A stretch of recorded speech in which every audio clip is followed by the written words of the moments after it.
সাংস্কৃতিক যে সাধিত হয়েছে তা অবর্ণনীয়।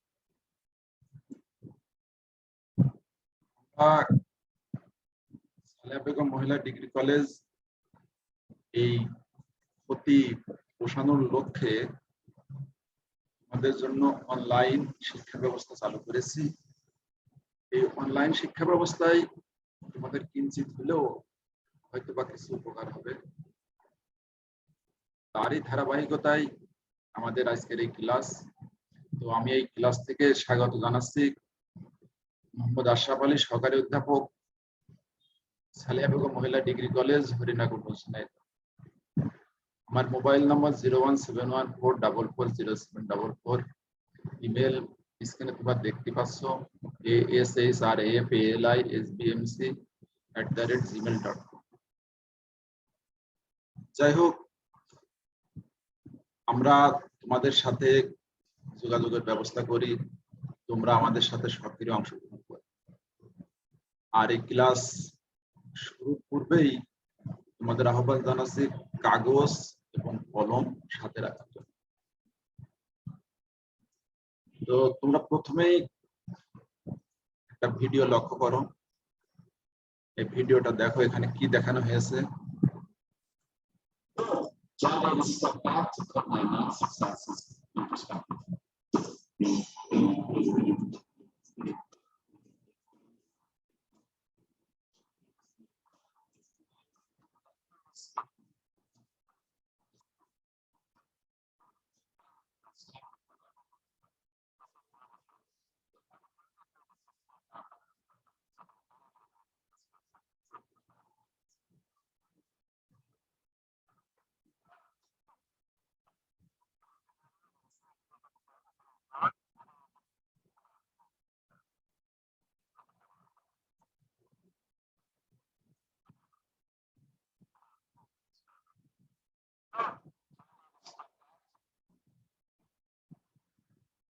আরেকটা ভিডিও তোমাদের লক্ষ্য করার জন্য বলছি।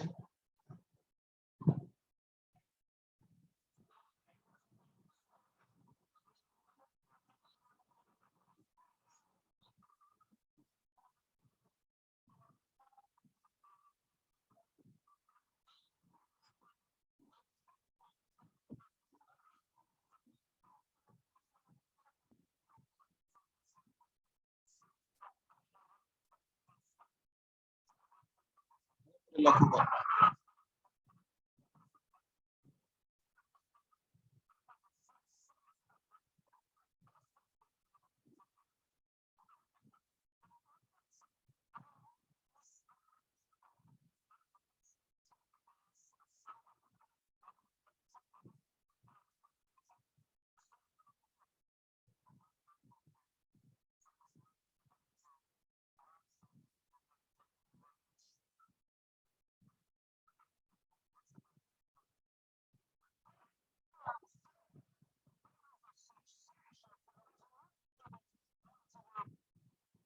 তো আমরা এখানে কি লক্ষ্য করলাম?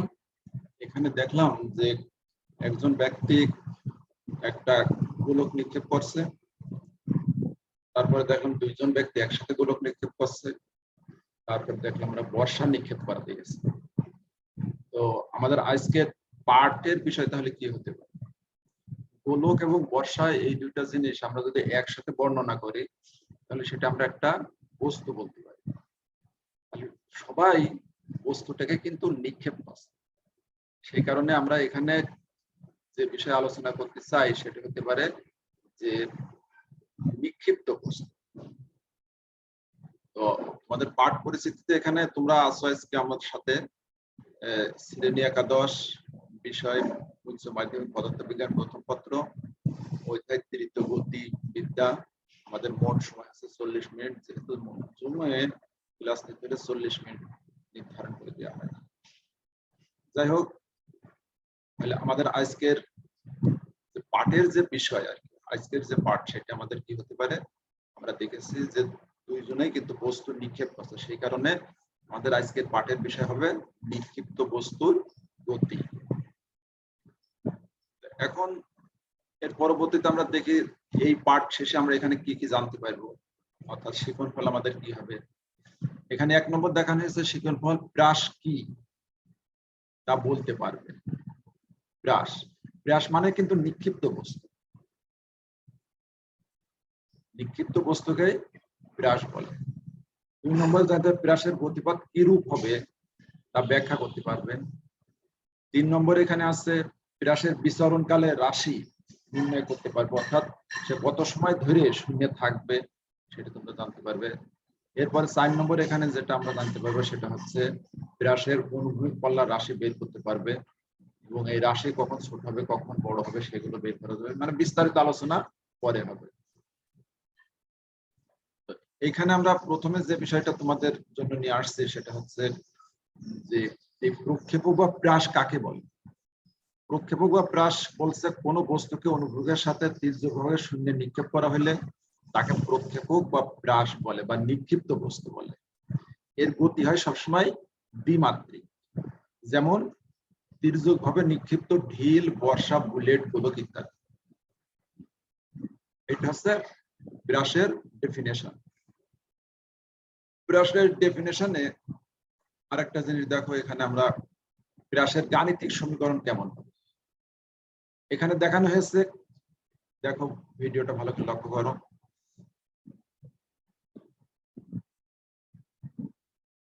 এই মূল বিন্দু থেকে আমরা বস্তুটা নিক্ষেপ করেছি, এখান থেকে বস্তুটা নিক্ষেপ করলে দেখো সে এই দিক দিয়ে চলে যাচ্ছে, যাওয়ার পরে তার যে বেগ সেটা কিন্তু দুইটা ভাগে ভাগ হয়ে গেছে, একটা হচ্ছে অনুভূমিক উপাংশ, একটা হচ্ছে উলম্ব উপাংশ।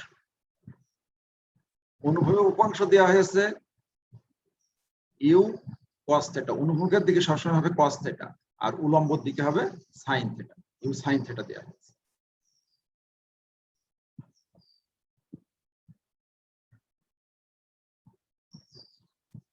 এবং সর্বোচ্চ উচ্চতাকে আমরা এই দ্বারা প্রকাশ করি সেটা এখানে দেখে দেওয়া হয়েছে। এবং এখানে যে আরটা দেখতে পাচ্ছ আর, এটা হচ্ছে আমাদের পাল্লা বলে, এটা পরে আমরা আলোচনা করব।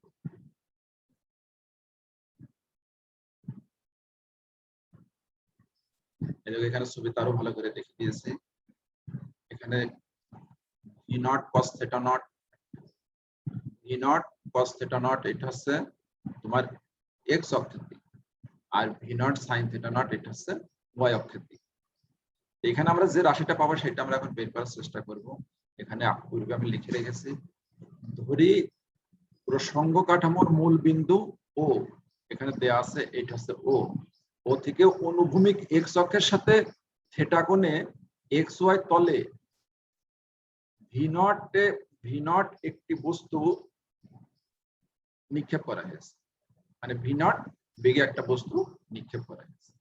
আর এক্স ওয়াই অক্ষ বরাবর তাদের আদিবেগ কত হয়েছে, এক্স অক্ষ বরাবর আদিবেগ হয়েছে v naught cos theta naught, আর ওয়াই অক্ষ বরাবর হয়েছে v naught sine theta naught. এই দুইটা সমীকরণ আমরা এখানে পাই। এরপরে যেটা আছে সেটা তোমরা এখানে ভালো করে দেখো। এখানে কি আছে,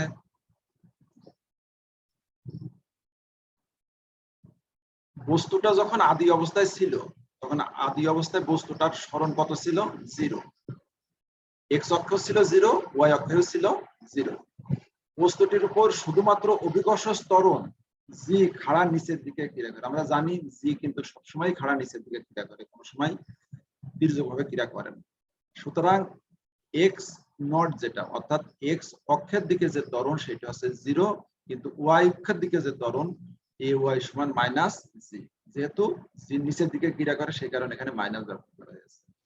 টি সময় পর বস্তুটির স্থানাঙ্ক যদি পি এক্স ওয়াই হয় তাহলে আমরা এক্স সমান লিখতে পারবো কত, এক্স সমান V naught cos theta naught t, অর্থাৎ আমরা এক্স অক্ষের দিকে যেহেতু ত্বরণ নেই সেই কারণে এক্স অক্ষের দিকে আমাদের হবে সমবেগ, সেই কারণে এক্স সমান ভিটি হয়। সেই ভির মান এখানে V naught cos theta naught into t. আর ওয়াই অক্ষের দিকে আমাদের যেহেতু ত্বরণ আছে এবং বস্তুটা যেহেতু ওয়াই অক্ষের দিকে উপরের দিকে যাচ্ছে সেই কারণে ওয়াই সমান আমরা জানি কত, ওয়াই সমান V naught t minus half g t square, কিন্তু এখানে আদি বেগের মান V naught cos theta naught t, সেই কারণে লেখা হয়েছে ওয়াই সমান V naught cos theta naught t লেখা আছে, ওয়াই সমান V naught cos theta naught t minus half g t square. এটা হচ্ছে 3 এবং 4 নম্বর সমীকরণ দেওয়া। এখন 3 নম্বর সমীকরণ থেকে আমরা টি এর মান কত পাচ্ছি? টি সমান x by v naught cos theta naught. এবং এই টি এর মান যখন আমরা 4 নম্বর সমীকরণে এই সমীকরণে বসিয়ে দিচ্ছি তখন আমরা এই রূপটা পাচ্ছি y সমান v naught sin theta naught into x by v naught cos theta naught minus half g first bracket x by v naught cos theta naught bracket শেষ তার স্কয়ার। এখন এটা যখন আমরা সিম্পলিফাই করেছি তখন y সমান কত হয়েছে? এই v নট এখানে আমাদের কেটে গিয়েছে sin theta by cos theta আছে tan থিটা, এই কারণে এখানে tan থিটা নট লেখা হয়েছে, এই x এর মান এখানে রেখে দেওয়া হয়েছে। এই মাইনাস এই হাফ এখানে এই যে জি এখানে উপরে রেখে দেওয়া হয়েছে x স্কয়ার, এই যে এই স্কয়ার x পেয়েছে x স্কয়ার হয়েছে, আর নিচে যেটা হয়েছে সেটা 2 v naught cos theta naught তার উপরে হোল স্কয়ার, এই স্কয়ার x যেমন পাবে v নট cos থিটা নটও স্কয়ারটা পাবে। সুতরাং তাহলে আমাদের y সমান কত হলো? tan theta minus half x square by 2 v naught cos theta naught তার হোল স্কয়ার। এখন এখানে যদি আমরা এই tan থিটা সমান b ধরি, tan থিটা সমান b এবং g by 2 v naught cos theta naught তার স্কয়ার সমান যদি c ধরি, তাহলে আমাদের 5 নম্বর যে সমীকরণটা থাকে তার রূপ চলে আসে y সমান bx মাইনাস cx স্কয়ার। তাহলে এইটা আমাদের কোন সমীকরণের রূপ? এই সমীকরণটা হচ্ছে একটা পরাবৃত্তের সমীকরণ বা অধিবৃত্তের সমীকরণ। অতএব বিরাসের গতিপথ একটা পরাবৃত্ত বা অধিবৃত্ত, পরাবৃত্ত বা অধিবৃত্ত। এখানে কোন সমস্যা আছে? এরপরে যে বিষয় আমরা এখানে দেখতে চাই,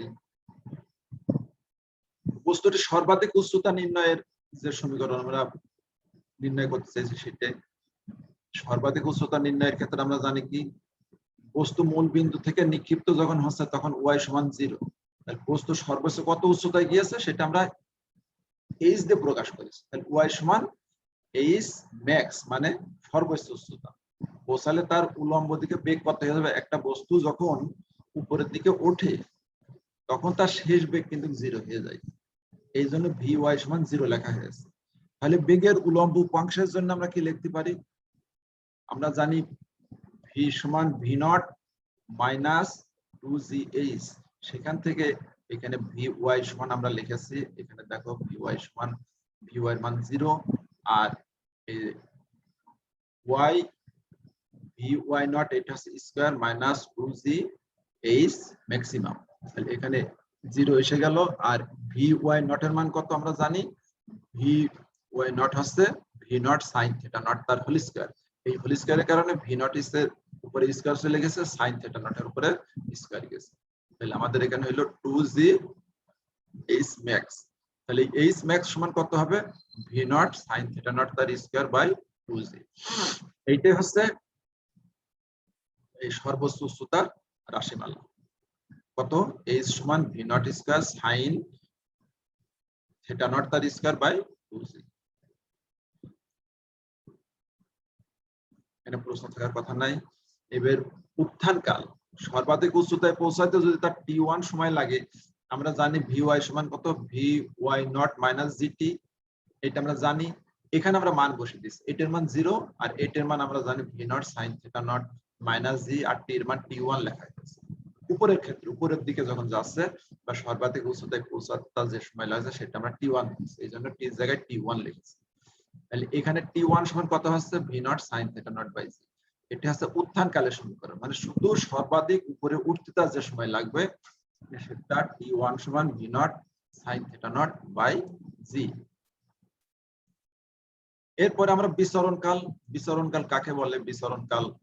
বিচরণকাল হচ্ছে যে একটা বস্তু সর্বাধিক উচ্চতায় উঠতে যে সময় লাগে এবং পুনরায় ভূমিতে ফিরে আসতে যে সময় লাগে, এই দুই সময়ের যোগফলই হচ্ছে বিচরণকাল।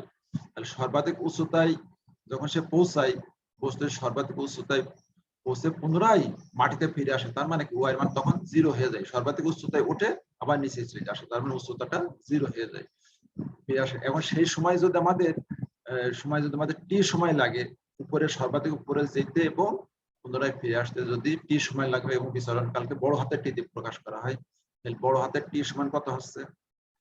আমরা এখানে যেটা লিখছি বিচরণকাল যেটা লিখেছি সেটা y সমান কত? v naught sin theta not t minus half gt square.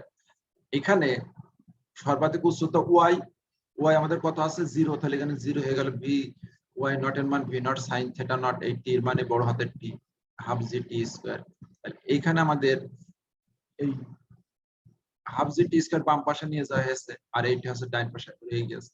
তাহলে এখানে আমাদের টি এর মান কত আছে, টি সমান 2 V naught sine theta naught by g, t সমান 2 V naught sine theta naught by g. অর্থাৎ সর্বাধিক উচ্চতায় উঠতে যে সময় লেগেছে এবং বিচরণ কাল হয়েছে তার দ্বিগুণ।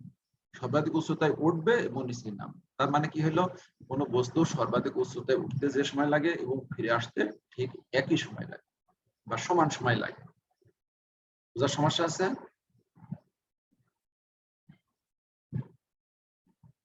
তাহলে এবার আমরা পরের স্টেপে যেতে পারি। এইটাই হচ্ছে উত্থান এবং পতনের সময়। তাহলে এবার আমরা পরের স্টেপে যাব।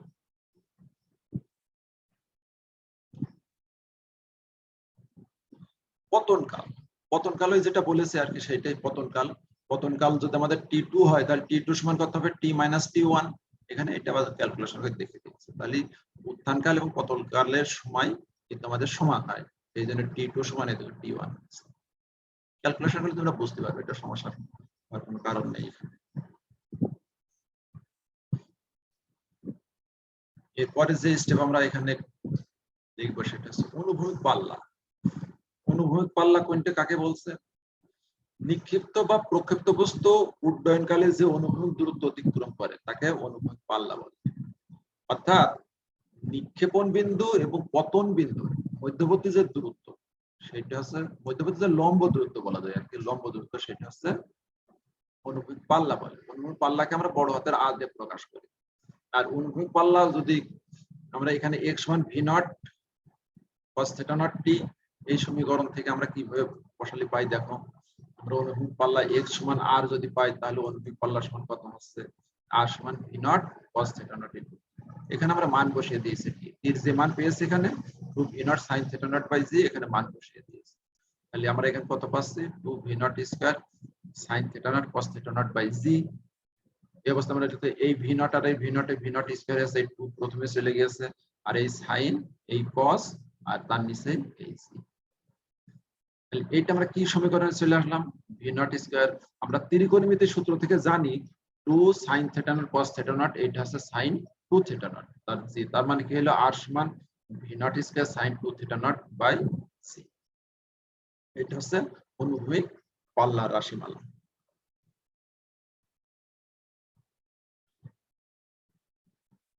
এখন অনুভূমিক পাল্লা কখন সর্বাধিক হবে এবং কখন সর্বনিম্ন হবে, সর্বাধিক হবে সেটা হচ্ছে বিষয়।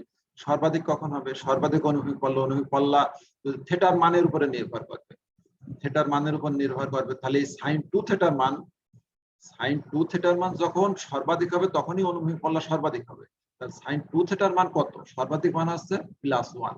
এই কারণে আর সর্বাধিক হবে কখন, যখন sin 2 থিটা সমান 1 হবে।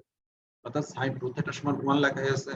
তাহলে আমরা জানি sin 90 ডিগ্রির মান 1, এই কারণে 1 এর পরিবর্তে এখানে sin 90 ডিগ্রি লেখা হয়েছে। sin 90 ডিগ্রি আর এই sin উভয় দুইটা গিয়েছে, তাহলে 2 থিটা নট সমান 90 ডিগ্রি বা 90 ডিগ্রি। তাহলে থিটা সমান কত, 45 ডিগ্রি।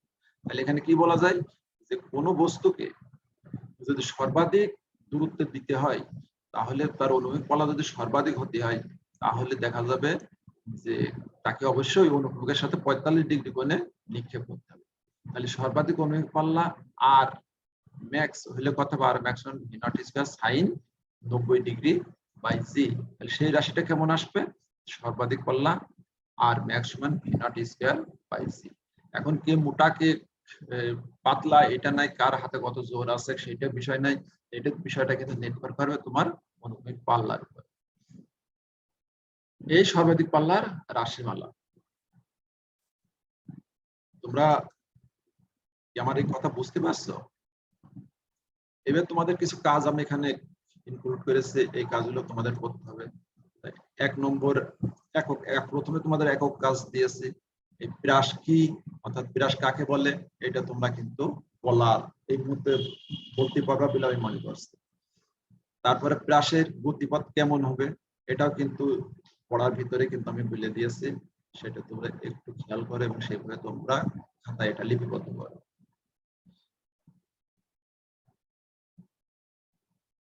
এরপরে যে বিষয়টা আমরা এখানে নিয়ে আসবো সেটা হচ্ছে দলীয় কাজ। তোমরা গ্রুপ গ্রুপ করে বসবে, বসে আমি যে কাজটা দেব এই কাজগুলো তোমরা বেজোড় যে রোল নম্বর গুলো আছে, বেজোড় যে রোল নম্বর গুলো আছে এগুলো রূপসা গ্রুপে রূপান্তর হও এবং জোড় সংখ্যা যেটা আছে সেটা হচ্ছে ভৈরব গ্রুপে হওয়ার পরে এই দুইটা কাজ তোমাদের এখনই করে ফেলতে।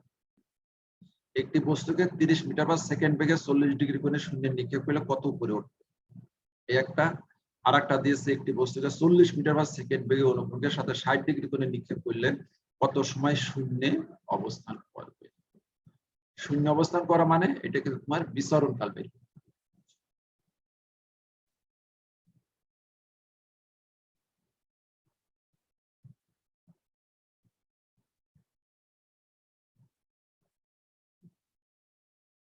এরপরে আমরা পরবর্তী স্টেপে যাব। পরবর্তী স্টেপে আমাদের তোমাদের জন্য এখানে দেয়া আছে যেটি করেছে, এবার তোমাদের মূল্যায়ন হবে। মূল্যায়ন বলতে এ পর্যন্ত যা পড়া হয়েছে এগুলো তোমরা বলতে পারবে না, সেটা আমরা তোমাদের দেখব।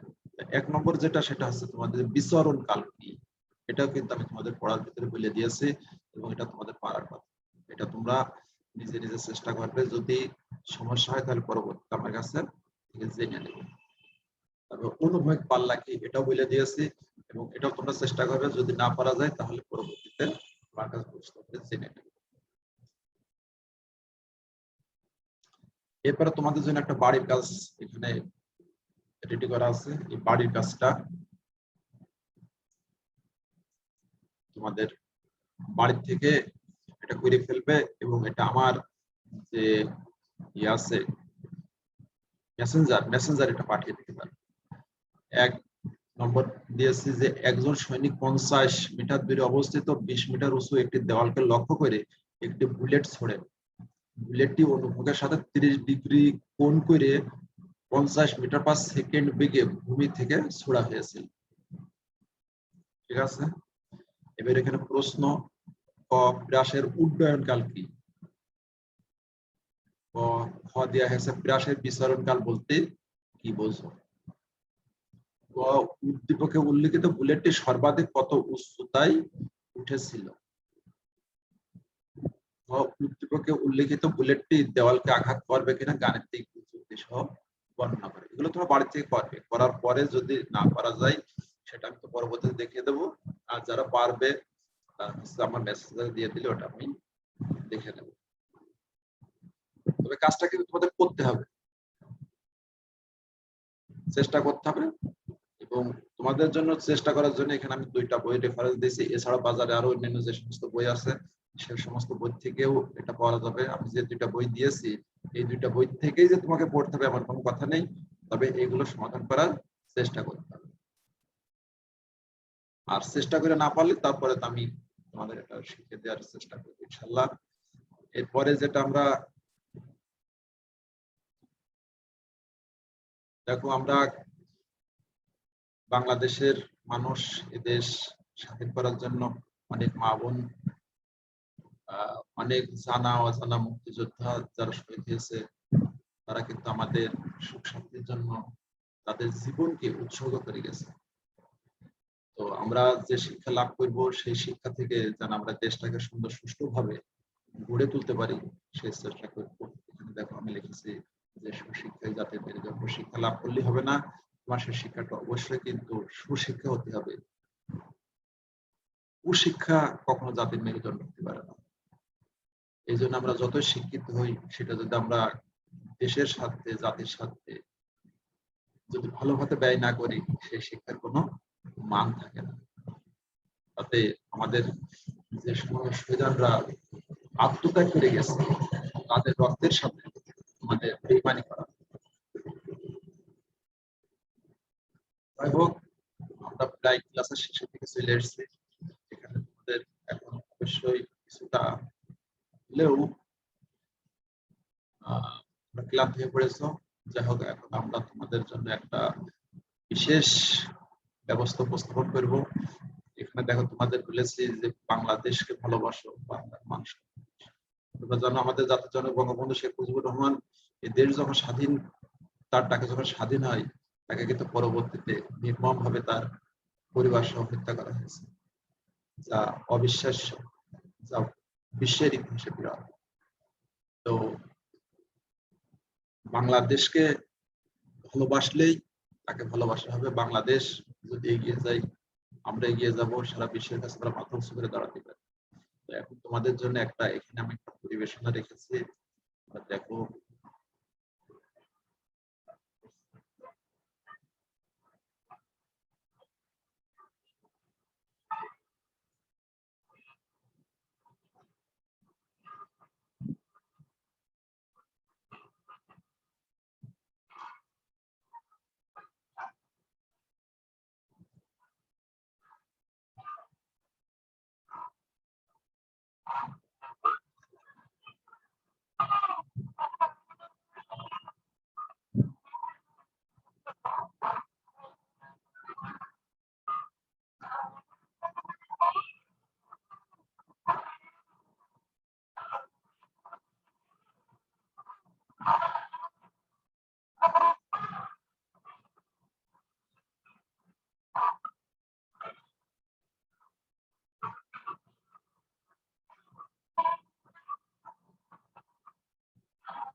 তো আজ এখানে শেষ করতে হচ্ছে।